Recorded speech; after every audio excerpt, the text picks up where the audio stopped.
There's something fascinating about being able to see exactly what you can actually do with 1 year of piano playing. And it can also be incredibly helpful to see what is actually possible. And that is why I've reacted to several 1 year piano progress videos. And today we have another one. And this one is by a channel called Daniel Learns Piano, in which he documents his journey as an adult trying to learn the piano. So let's get into it. Hello there.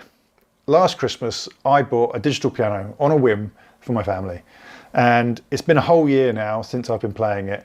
So keep watching and you'll see how I've progressed over that time. And stick around after the video clips because I'll discuss some thoughts on my progress and things like that.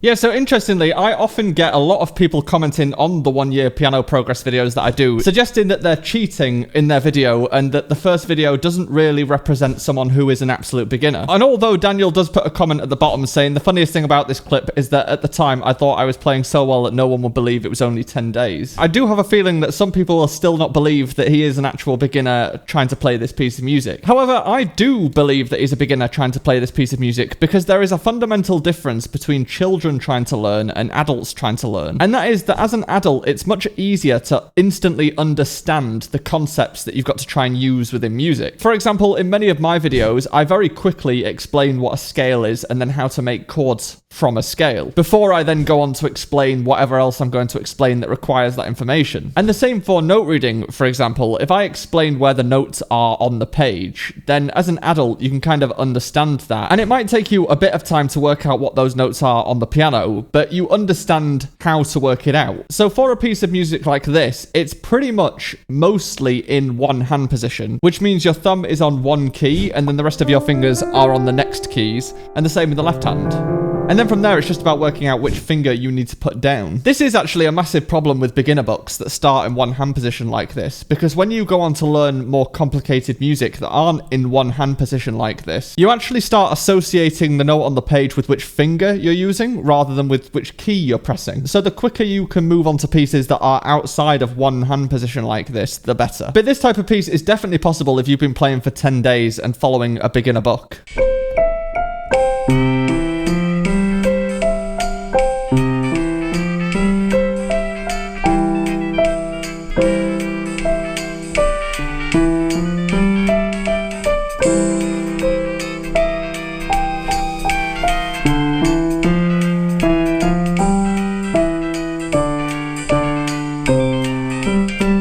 Yeah, very good, although that was a really terrible backing track. He also has very nice curved fingers. I get a lot of comments about curved fingers in my comments. And I think that is mostly because of the camera angle on here. When I have my fingers like this, it looks like my fingers are relatively flat, although they're not. But having said that, I still do actually have a problem with teaching the concept of curved fingers. And I think that's because a lot of teachers miss out one vital piece of information when it comes to telling students that they need to have curved fingers. And that is why they need to have curved fingers. If you drop your hands by your side and you lift your arm up at your elbow, your hand's natural position is like this, so your fingers are naturally curved. That is the most relaxed position for your hand to be in when it's flat like this. And that is why it's suggested that you have curved fingers, because that means that you'll be relaxed when you're playing the piano. However, that does miss out one important piece of information, and that is that your hand is never actually really in this position when you're playing the piano. When you're playing the piano, you are stretching to reach certain notes. You're moving around quite a lot. You're not really going to stay in the position where your hand is going to be at its most relaxed. Really, what you need to try and do is to try and stay relaxed, and your hand will naturally curve. The reason that I think deliberately curving your fingers is a problem is because if you do try and reach an octave, for example, and you're deliberately trying to curve your fingers, you're going to tense your hand to do that, which is going to have the exact opposite effect of what the whole point of curving your fingers is, which is to stay relaxed and be in a natural position. So if you are playing the piano and your fingers don't look 100% curved, but you do feel relaxed, then that is not a problem at all. Having said that, Daniel does look very relaxed, and you can see that because his fingers are curved.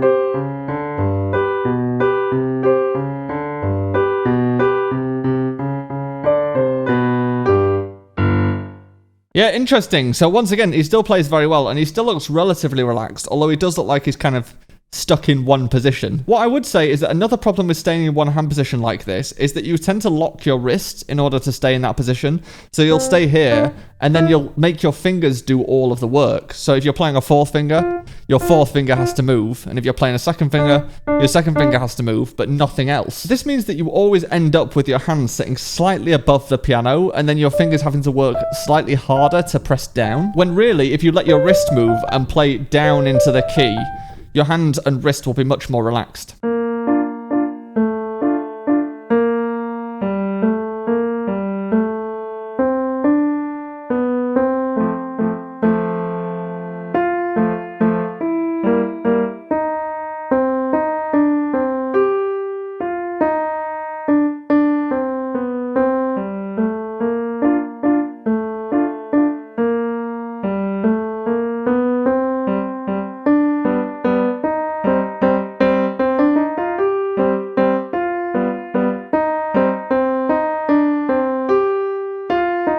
He has a very good sense of rhythm, actually. A lot of people struggle with staying in time, but he seems to have a natural ability to make sure his half-beat notes are exactly half of his one-beat notes and things like that. So I'd be interested to know if he's played any other instruments before, maybe drums or something like that.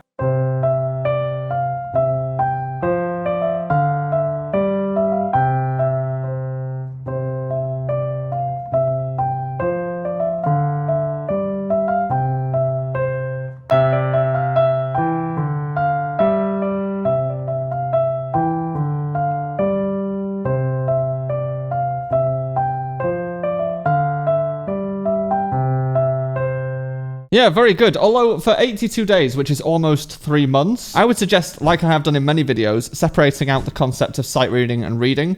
So sight reading is where you are instantly recognizing notes, which means you're reading a piece for the first time and trying to pick up as much information as you can while you're reading it. And then normal reading, which is where you are taking a piece of music over a longer period of time that's slightly harder and trying to dissect it and understand the piece of music and make it sound really good. At day 82, I probably would have suggested some harder pieces so that you can start really understanding music concepts. And then these types of pieces, or even slightly easier than these types of pieces, could be sight reading exercises. The problem with following beginner books for too long is that you get to a point where it's not really easy enough for it to be sight reading, but it's not hard enough for it to be a piece that you're going to really learn a lot from. So you get to a point where it kind of slows down your progress, because it's frustrating that you can't read it first time, but it's also not a piece that you're going to really get a lot out of.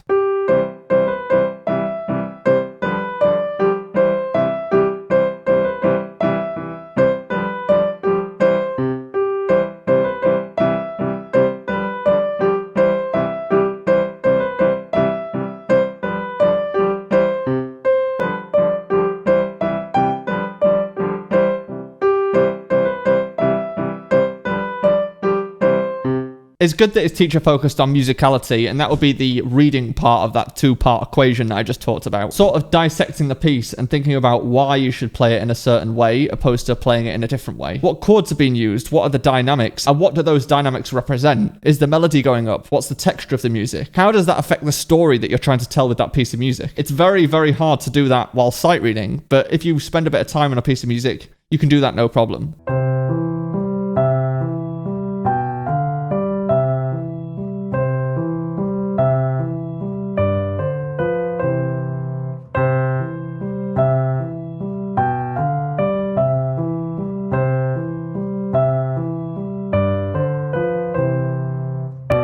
It's interesting that he says here, one thing I struggled with is my concentration during longer pieces, particularly if there is a long section that repeats, like in this piece I'm playing here. My mind will wander and analyze my playing, at which point I often mess it up. My thought there would be, if you are practicing something and your mind is able to wander while you're practicing it, then that is a section of the music that you shouldn't be practicing. And actually, that's something that a lot of people get stuck doing, which is starting at the beginning of a piece of music and playing it through and kind of playing through the mistakes and then going back to the beginning and playing it through again. Really, if you are trying to optimize your practice and be the most effective you can, you should play it through once, work out what the mistakes are or the things that you found difficult, and then just solely focus on those things, and then maybe play it at the end to see how well you were able to fix those things. If you do that, then not only will your practice time on that piece be much shorter, but it also means you'll learn the piano much quicker.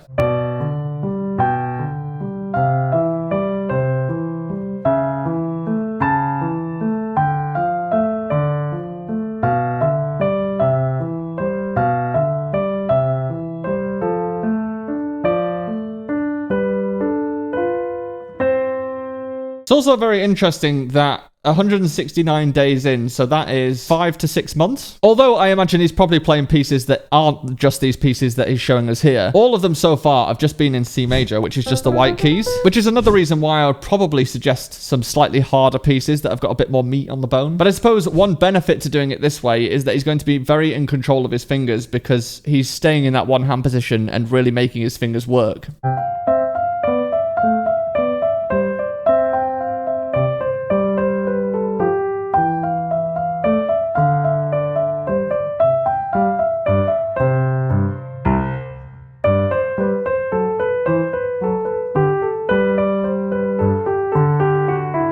Yeah, very good. And it's actually quite difficult to play staccato in the left hand while playing legato in the right hand. And also there's a lot of notes there that can become very uneven very quickly. So he did a great job with that. Once again, it is another piece in C major though, and it's also still in that classical era. I'd be interested to see how he does with a more romantic piece, which has a much more nuanced quality of sound. Something that requires more expression rather than just technique.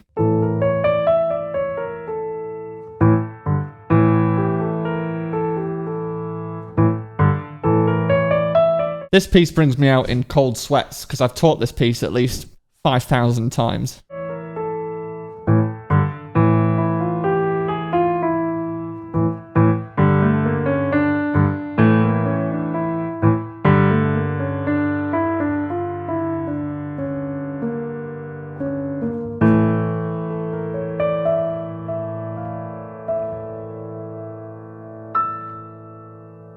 Yeah, he played it very well. That is on the grade 1 ABRSM exam pieces, and he would have passed very easily playing it like that.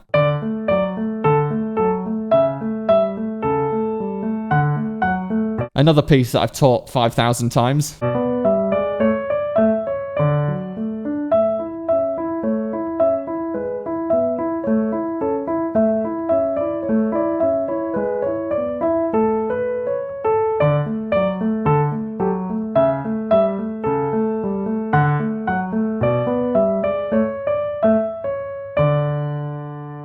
Yeah, once again, he would have passed no problem. I don't know whether he actually took the exam, but playing it like that, he would have passed very easily.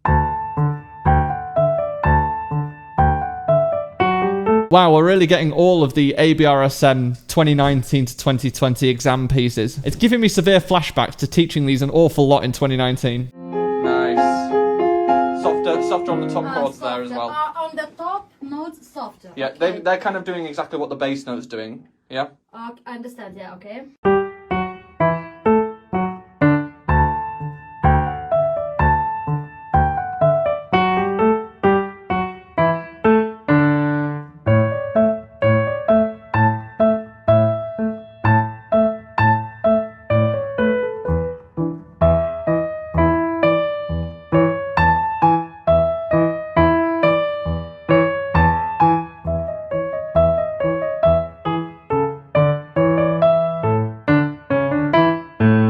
Yeah, I think he probably could have exaggerated, especially the louder dynamics, but he could have exaggerated the dynamic contrast just a little bit more. I think this is where that technique versus musicality problem comes in. If you spend too much time at the beginning playing pieces in C major in one hand position, you're going to have very solid technique, which he does. He plays these very, very well. But then you are slightly in danger of looking at every piece of music as a pressing notes exercise, which is where you fall into the trap of first looking at a piece and then trying to just play all of the notes, and then afterwards trying to go back through the piece and make it sound nice. The problem is with doing that is that you never actually go back and make it sound nice. It just becomes more of a technical exercise rather than a musical story. And it's actually quite hard to undo the way that you learn pieces. If you are used to learning a piece of music by just playing the note rhythms and the notes as accurately as you possibly can without really thinking about anything else, it's really hard to then change that so that you prioritize what you're trying to say with the piece of music first. And that obviously becomes much more important the higher up the grades you go, or the more elaborate the pieces become.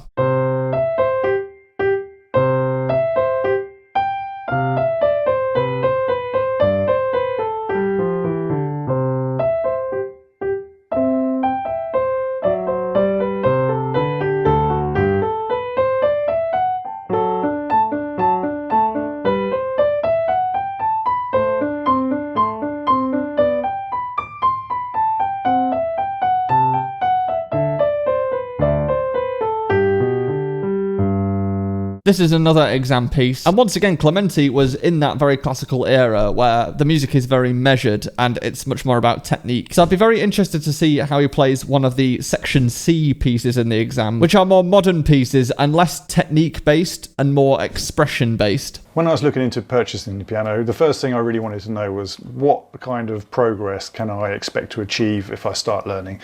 So I went onto YouTube and I typed in piano progress videos, and what I noticed is there was kind of two kinds of channels, so to speak. You'd have a channel which just had one video saying, here's my year's progress in piano, and they'd go from absolute beginner to absolute superstar.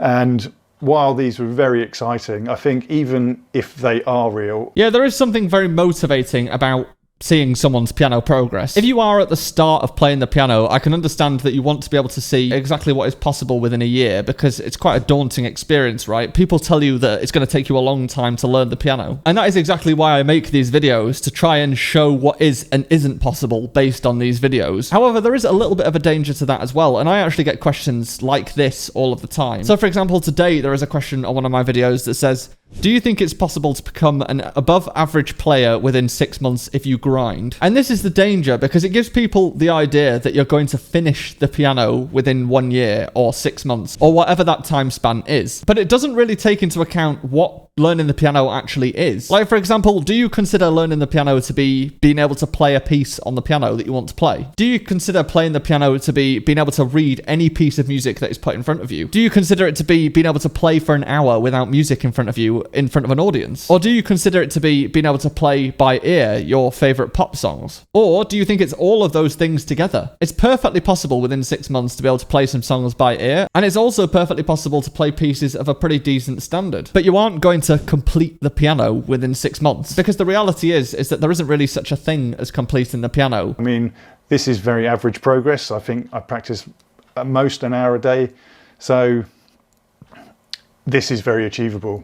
But I don't know, in hindsight, maybe I shouldn't have posted all these videos. I should have just posted one video. And he is correct. It is achievable for most people who are willing to put in some daily practice. And he has given himself a good solid foundation. He's not trying to skip anything in order to be able to play incredibly difficult pieces. Over the course of the year, I think I got to about a grade 2 level. The grade, I tried a grade 1 piece yesterday, and, you know, I was able to kind of sight read it to begin with. I mean, not the whole thing, obviously, that would be incredible, but it seemed quite easy. It seemed like I'd be able to pick it up in a week or two. Yeah, so generally your sight reading ability is 2 grades lower than your reading ability. So if he can roughly sight read a grade 1 piece and he's playing grade 2 pieces, then his sight reading is actually pretty good. And my teacher currently has me working on a grade 3 piece, which I'm finding really difficult.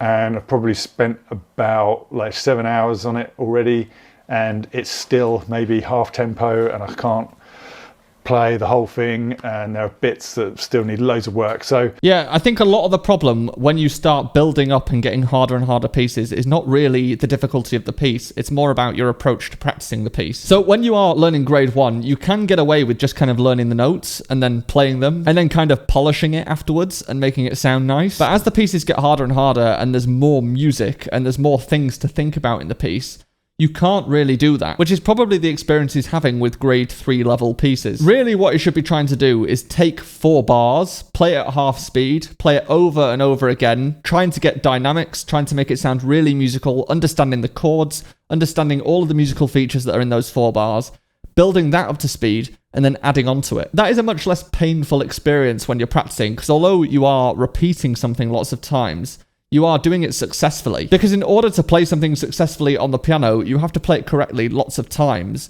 If you're making mistakes lots of times, then you're either drilling in those mistakes or you're making the path to you being able to play the piece correctly much longer. So there are a few things you can do if you make a mistake when playing a piece. You can either slow it down or you can isolate the problem, or you can do both. So for example, if you are playing a piece and there's a difficult jump, for example, that you keep missing, then isolate the jump and turn it into an exercise. Once you can do that, slow it down, but play just that section of the piece. And then once you can do that, play it in a slightly larger context, but at a slow speed. And then when you can do that, then start to try and speed it up. And in each one of those ways of practicing, you're aiming to play it correctly, because if you play it correctly, then you're drilling it into your hand correctly so that it becomes automatic. And you're also able to practicing the musicality, so how you play it, while you're doing that. my teacher is a very good teacher. She was a former concert pianist and is a current music board examiner. Which makes sense. It feels like he's gone the very traditional route where he's going one grade at a time. And if his teacher is an examiner, then they tend to follow a much more structured progress than some other teachers, which is a great way of learning for some people, depending on what you want to get out of learning the instrument. For example, you're not going to become the best improviser in the world if you only do exams. I was expecting piano teachers to be like, put your finger here, and I don't know what I was expecting actually, but Yeah, those are the worst kind of piano teachers. Piano teachers that just tell you what to play. The entire job of a piano teacher is to help you understand the music that you're looking at and try and express that. And the techniques that you learn are there to facilitate that and enable you to actually physically play those things. I think you'd find it quite easy to do better than this if you just put in more. He's very British and very self-deprecating. I think he's done a very, very good job. He plays very relaxed. He has a very good, strong sense of rhythm, and his grade pieces were very good. He would definitely pass with those pieces. And most important of all, he's setting realistic expectations for someone who is practicing 1 hour or less than 1 hour per day. What I would say though, if he's not interested in taking exams, I would probably focus on some more interesting pieces that are slightly harder in order to be able to focus on musicality and really drill into how you can shape pieces in music to tell more of a full story. But he's done a great job. If you want to see my last video reacting to a 5-year-old who showed his piano progress over 22 months, then head on through and I will see you there.